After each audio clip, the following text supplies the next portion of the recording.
Missed opportunity, Sony. Hey yo! Black Sunday here. So, not long ago, Sony announced their competition to Microsoft's Xbox Game Pass. It is a revamp of PlayStation Plus. Supposedly, it's a combination of their two existing streaming services, the old version of PlayStation Plus and the soon-to-be defunct, or now defunct, depending on when you see this video, PlayStation Now. Phew, I'm sure glad that's over with. From what I've learned, PlayStation Now was a disaster when it launched. With this new version of PlayStation Plus incorporating some of its features, it adds some clarity. But I digress. How does it hold up to Xbox Game Pass? It's time for... Statistics. Xbox Game Pass versus new PlayStation Plus. If you don't want to hear the computer voice, you could just mute this video. You can also skip to the advantages and disadvantages by going to the timestamp in the description box below. Get on with it! Without further ado, let's see those statistics. Mr. Mac, if you please. Very well. Let us compare the tiers of PlayStation Plus with Xbox Game Pass. Nintendo Switch Online is not designed for hardcore gamers. Therefore, we don't need to compare it to the other services. Objection!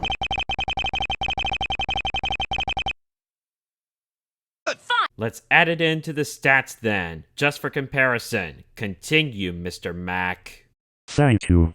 Here, we are comparing Xbox Game Pass to the higher tiers of the new PlayStation Plus, Extra and Premium. Notice that we are not comparing the Essential tier, as it is similar to Xbox Live Gold rather than Game Pass. Nintendo Switch Online is here merely for a reference, and will not be talked about in this video. And again, if you do not want to hear this voice, you can mute and turn on the subtitles, or pause this video and go to the timestamp listed in this video's description, to go straight to the advantages and disadvantages. For those that want to hear this voice. Here we go! Xbox Game Pass, PlayStation Plus Extra and PlayStation Plus Premium all support current generation and last generation games, as well as multiplayer play achievements, the ability to download games for free with subscription, and discounts, but this is where the similarities end. Going into the 7th generation games, Xbox 360 and PlayStation 3, Xbox Game Pass supports this generation with open arms. PlayStation Plus Extra does not support this generation whatsoever, whereas Plus Premium does, but it has a big caveat: the games are running via the cloud. The 6th generation, original Xbox and PlayStation 2 is a little different. Like the 7th generation, barring any legal issues, Xbox Game Pass provides games from the 6th generation. Plus Extra, once again, does not support 6th generation games, whereas Plus Premium supports it using an emulator like Game Pass, instead of using the cloud. And it's not just PlayStation 2 games, but PSP games as well. Xbox Game Pass unfortunately does not support prior generation games, although they should using Sega's Saturn and Dreamcast consoles. The same can be said for Plus Extra. Plus Premium, however, supports original PlayStation games. Xbox Game Pass can play PC games, while Plus Extra and Plus Premium do not, which is expected as Sony is not in the foray of PC games outside of its first-party games. Xbox Game Pass has EA Play support, while PlayStation Plus Extra and Plus Premium do not. More on that later. Xbox Game Pass allows you to play the games over the cloud on any device, including Apple devices. Plus Extra does not have this feature, while Plus Premium has cloud gaming limited to PC only. Xbox Game Pass has over 100 games to choose from both console and PC. PlayStation Plus Extra has over 400 games to choose from, and Plus Premium has over 740 games to choose from. Finally, the price. On a monthly basis, Xbox Game Pass and PlayStation Plus Extra are at the same price of $14.99 a month, and Plus Premium is $3 higher at $17.99 a month.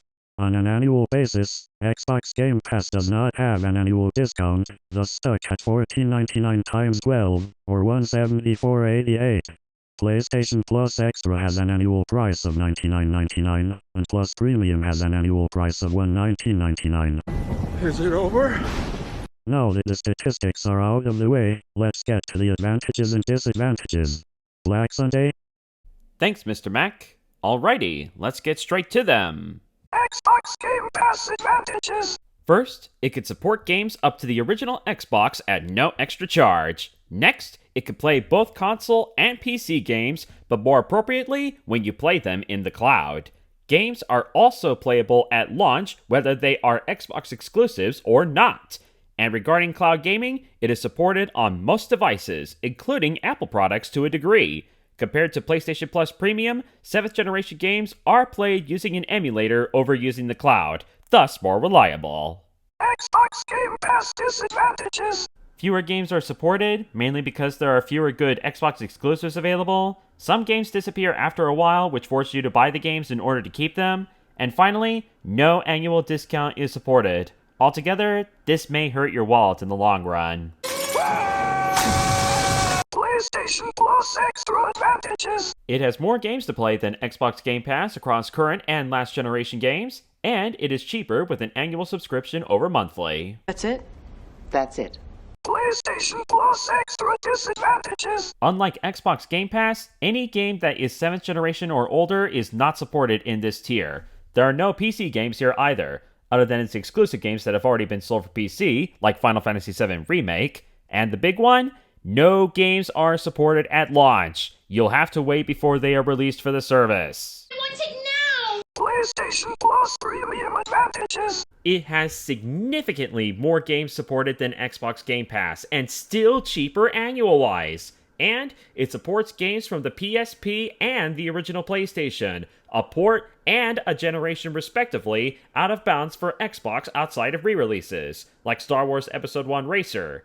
Yes, neither Extra nor Premium support EA Play, but considering the library that these two tiers have, it will likely contain some of EA's repertoire and thus make the need inconsequential. Not to mention, PlayStation Plus will support Ubisoft Plus, which means you'll have access to Ubisoft's entire library of games, including Assassin's Creed. And last but least, PlayStation Plus premium disadvantages. Yes, Plus Premium has support for PlayStation 3 games, but they are only playable in the cloud, and that's a red flag, if the Switch ports of Kingdom Hearts has told us anything. What happened? And again, no PC games and no games supported at launch, unless demos count. And as for non-native cloud gaming, it is supported for PC only. No Android, no Apple products. Conclusion. On paper, PlayStation Plus Premium is the way to go, but if you want reliability and more options to play the games, you'll want Xbox Game Pass. Personally, Xbox Game Pass is the reason why I got a PlayStation 5 over the Xbox Series X. Hold it!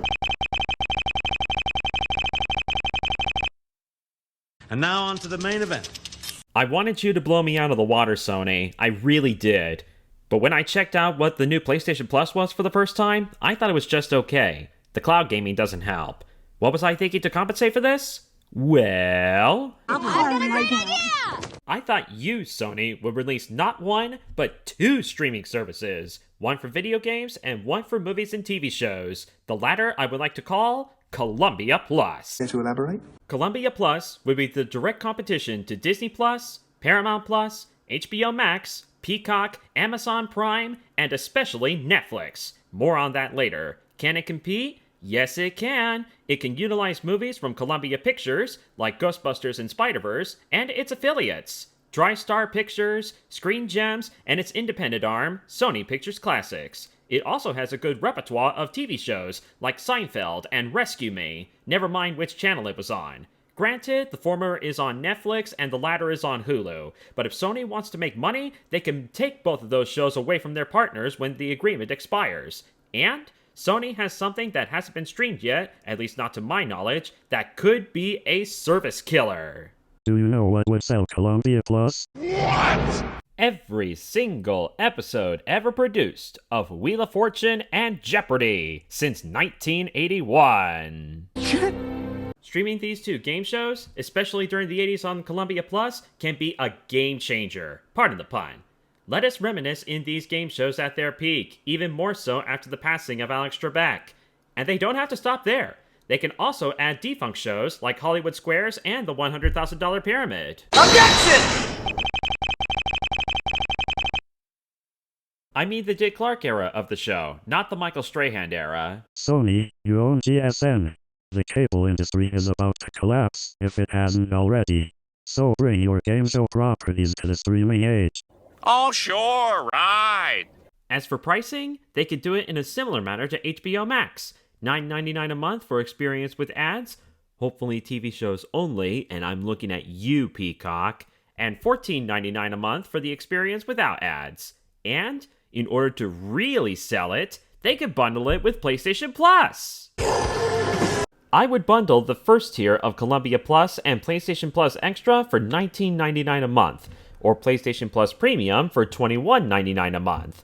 I would also bundle the second tier of Columbia Plus and PlayStation Plus Extra for the same price, $21.99 a month. Finally, I would have the whole package, something I would like to call the Sony Experience, the second tier of Columbia Plus and PlayStation Plus Premium for $24.99 a month. I swear, this move will scare the shit out of Microsoft and Netflix. Netflix especially, since they've started streaming games. And it may force Disney, Warner Media, and Comcast to make similar moves to compete.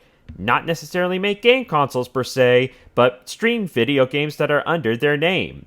Regardless of the consequences, make Columbia Plus happen, Sony. You'll sell PlayStation Plus more by doing so. Are you done? I know. I sound like a senator in the middle of a filibuster. So, phew. Recap time! Sony revamped PlayStation Plus. It blows Xbox Game Pass out of the water in terms of games and long-term pricing. But Xbox Game Pass remains more reliable and gives you more options to play. Whether you prefer games or options, the choice is up to you. But Sony should have followed up on PlayStation Plus by creating a Columbia Plus, Sony's lineup of movies and TV shows under one roof, especially with Wheel of Fortune and Jeopardy. Combining PlayStation Plus and Columbia Plus will scare the competition for sure. Columbia Plus, make it happen, Sony. Make it happen, Cap! If you like my videos, please hit the subscribe button and give them a thumbs up. Also leave out comments, as I certainly love debates. Thank you for watching, and remember, you will receive the information you seek, or my name isn't Black Sunday. Job well done, lad. See ya!